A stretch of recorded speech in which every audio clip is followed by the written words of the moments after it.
Well, good evening, folks. If you're here for our kickoff parent ambassador, I didn't want to alarm anybody who's here in the audience. Eric Sahakian, superintendent for our wonderful district. I do know that we have a few parents that are online joining us. We are going to go ahead and kick this off with a presentation by Dr. Chamberlain, Director of Ed Services, Pupil Services. The purpose of Parent Ambassador is to empower our parents, provide them with supports to heighten the success of their children in our schools, Meadowlark, High Desert, as well as Vasquez. So we're looking to do this once a month at a board meeting during closed session for 15 minutes to empower you as our parents and any community member, really. And then to supplement, we will have a virtual workshop that will go ahead and heighten our efforts in support of our parents within our community. So tonight, what you'll see at the closed session portion of our meetings once a month will be staff presenting their role, what they work on, what they do to support our students and student achievement. And on top of that, they'll pick a topic that is relevant for the time being. Month of September is Attendance Awareness Month for all the schools in LA County. And with that, Dr. Chamberlain will be talking about attendance overall and what parents could do to support their children's positive attendance for our district. Dr. Chamberlain.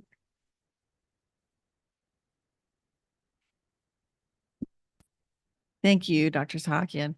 I am Paula Chamberlain. I am the past principal at Vasquez High School, so you kind of know what that entails. And I also now am serving as the director of Student Support Services. And Student Support Services, we work on student safety, student discipline, attendance.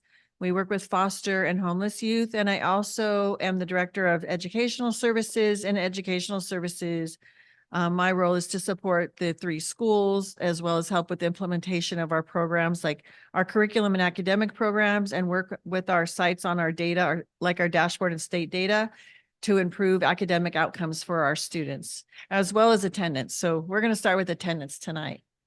And so the objective of our meeting this evening is to gain a better understanding and appreciation of the connection between student attendance and student learning and student academic success. So what is chronic absenteeism? That's the term that we use a lot, that you hear a lot, and it's one of the ways we're measured as a district on our dashboard. And so chronic absenteeism is defined as being absent from school 10% or more during the school year.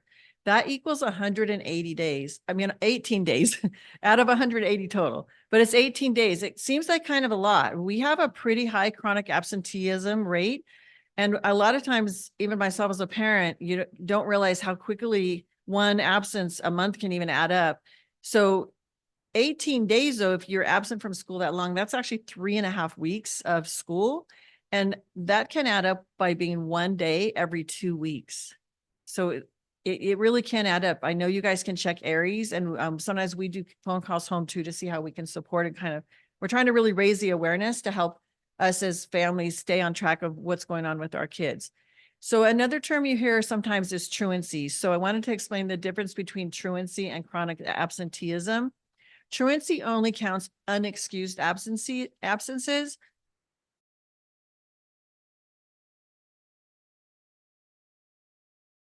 Excused, unexcused, as well as suspensions.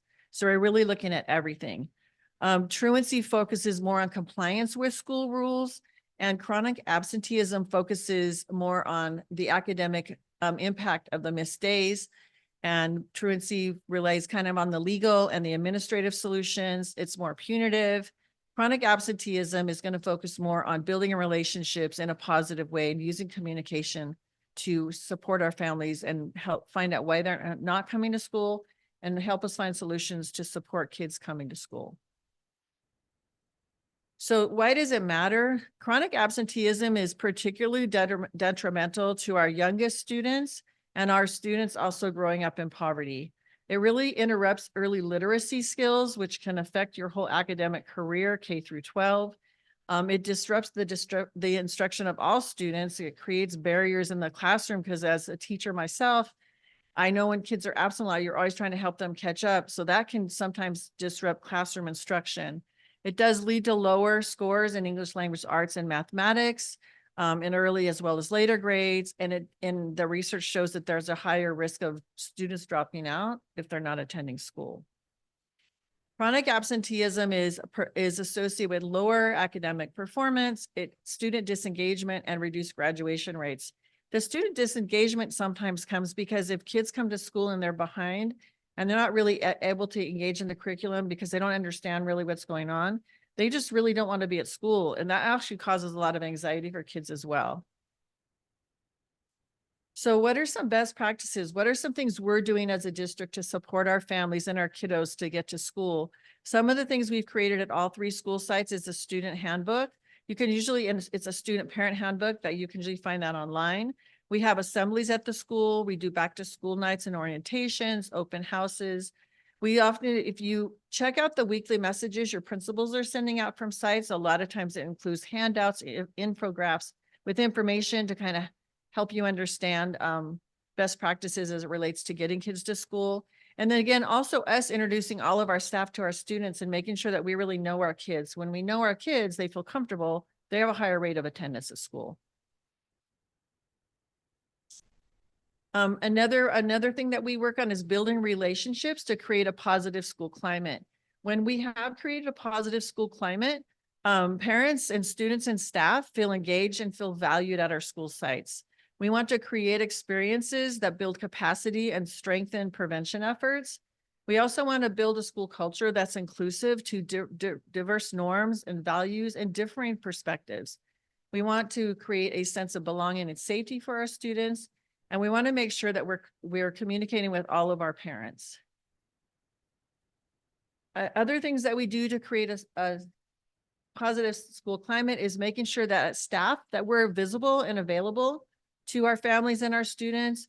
Greeting students and families when they come into the school has a really great and high impact on student achievement and student attendance. We want to make sure we're inviting our parents and our guardians to meet with school leadership and staff. And we want to display positive and affirming messages around the school and also focus on school safety. So 6 ways that we create a student-centered approach at our school is by gathering student perspectives. One of the ways we do that is we do empathy interviews a lot of times with kids that are coming to school and then kids that aren't, and asking them what's going on. What are the things, what are reasons why you come to school? I'll tell you, we did those last year at Vasquez. And one of the #1 reasons kids said they come to school was they came to school when they had cooking on, when there was cooking during cooking class. We had a lot of other reasons too, but that was the one we really, the kids come to school to eat and when they're cooking. We thought that was great. We also want to make sure we're building relationships and repairing relationships with our stakeholders, that we're setting students' expectations and that we're communicating those expectations with our kids. We're creating consistency and predictability. We're celebrating our successes and our students' successes, and we're also looking at the data. And so those are some of the things that we're doing at our school sites. Some of the things parents can do starting at the early grades is setting a regular bedtime for students and a morning routine. Also laying out clothes the night before and packing up the backpacks the night before. Sharing ideas with other parents about ways to get kids to school. You know, littles can be, sometimes they don't want to come, they can be rough. And so sometimes just talking with other parents is helpful. Making sure your kids have the required shots. Also attending orientation, meeting the students' teachers and their other classmates. Trying to schedule, if you can try to schedule non-urgent medical appointments and extended trips when school's not in session, that would be great. And if your child does seem anxious about going to school, talk with your principal, talk with our counselors, our teachers, or even your doctor may have advice. Other things for the kids a little bit older is developing backup plans for getting to school if something comes up, talking with a neighbor, maybe another family member. And if a student is sick, of course, we want them to stay home. Feel free to reach out to your teachers for ideas to continue learning at home. And then in addition to those, when your kids get a little older, there's a little bit more, back and forth. So kids have to start taking some of that responsibility. So really talking to your student about how important it is to be showing up at school every day. Help your child maintain those daily routines, help them finish homework and also getting a good night's sleep. And then again, many of the other things that I shared earlier really work for high school and middles as well. And that is what I have for you with our audience that is here. And I don't know if anyone has any questions online, but I am here for questions. We have a few minutes.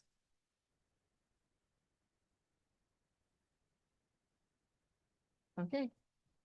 Are there any questions online? All right. Yes, ma'am.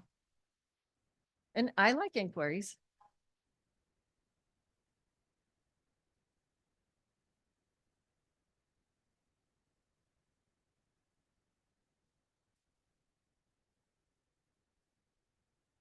Mhm.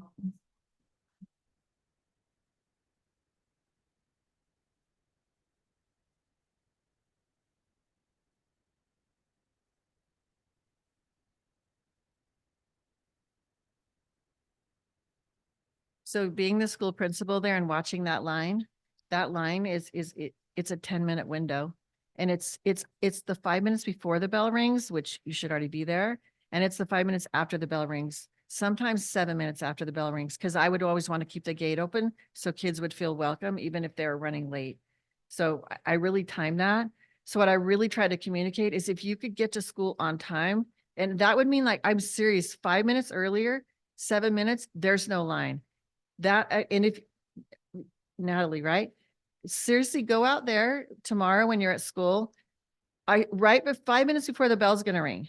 And if you'll see the line, it's in the street by that time. But if you were there 5 minutes before, it's not like that. So if kids can get there, I know it's hard, but if they can get there 5 minutes earlier. Yeah, it's kind of a lesson well learned. I remind myself that if I can get to an event a little early, I might be able to get the seat I want. So because I fall into that too, but yeah, otherwise there's not really another entrance. We don't allow the entrance in the back just for safety issues, and the buses go up there. So we have kids walking down and we have staff crossing the street right there. And so we try to curtail people going in that back gate. Now, they could probably go in that back gate and park in the top and walk down. That they could do that. I don't think anyone, because where we normally stop people is, that little area that goes down to the gym, it is kind of one way, like they block it off. Yeah, we do it after school too. But if students would want to come and park in the top, they totally could do that. That might work.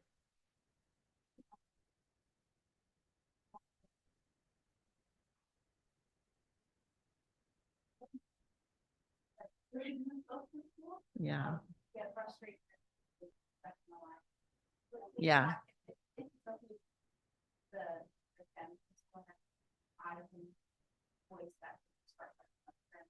Yeah, so talk to Dr. Smith, because I'm not the principal, so I don't want to misspeak either, and she's not here. I don't think she would mind, but if we're going to do something different, please talk with her first. Yeah, I don't think I think it's actually open, but again, I haven't been there, so they might have changed that. So please, if you'll check with her. Okay. Thank you for that question. That was a great question, and I appreciate the observation. Anybody else? Well, thank you guys for really being a great audience. I know you're the captive audience, but I really do appreciate you being here. Thank you.